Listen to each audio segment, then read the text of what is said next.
भारतीय लोकशाही न्यूजमध्ये आपले स्वागत। कार्यकारी संपादक आकाश जळकी। ड्रोनच्या नजरेतून वाळू माफियांवर करडी नजर। साष्ट पिंपळगाव घाटावर धडक कारवाई, साठा जप्त। दिनांक 22 एप्रिल 2026। साष्ट पिंपळगाव येथील वाळू घाट क्रमांक 1 व 2 वर महसूल प्रशासनाने आज अचानक धाड टाकत अवैध वाळू उपसा व नियमभंग करणाऱ्यांवर मोठी कारवाई केली। उपविभागीय दंडाधिकारी उमाकांत पारधी व तहसीलदार विजय चव्हाण यांच्या नेतृत्वाखाली ही मोहीम राबवण्यात आली।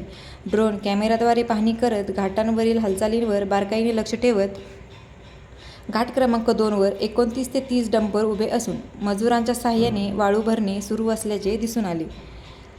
काही वाहनांवर नंबर प्लेट नसल्याने प्रशासनाने कडक भूमिका घेत अशा वाहनांना वाळू भरण्यास व ETP देण्यास सक्त मनाई केली।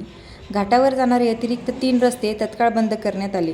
घाट क्रमांक 1 वर अंदाजे 30 ते 35 ब्रास वाळू साठा आढळून आला, तो तत्काळ जप्त करण्याचे आदेश देण्यात आले। तसेच नदीपलीकडील बीड जिल्ह्यात सुरू असलेल्या अवैध उपशावरही कारवाई करत सुमारे 10 ते 13 केन्याचे दोर कापून 7 केन्या व साहित्य जप्त करून नष्ट करण्यात आले।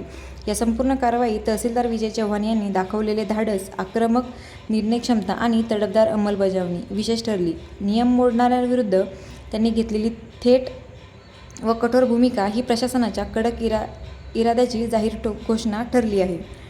त्यांच्या नेतृत्वाखाली ही कारवाई केवळ प्रभावीच नव्हे तर वाळू माफियांसाठी इशाराच ठरली आहे। चव्हाण यांच्या निर्भीड, काटेकोर आणि परिणामकारक कार्यशैलीमुळे महसूल प्रशासनाची धक्कादायक प्रतिमा अधिक बळकट झाली आहे। या धडक कारवाईमुळे अवैध वाळू उपसा आणि वाहतुकीवर प्रशासनाची करडी नजर असल्याचे स्पष्ट झाले असून ग्रामस्थांनी समाधान व्यक्त केले आहे।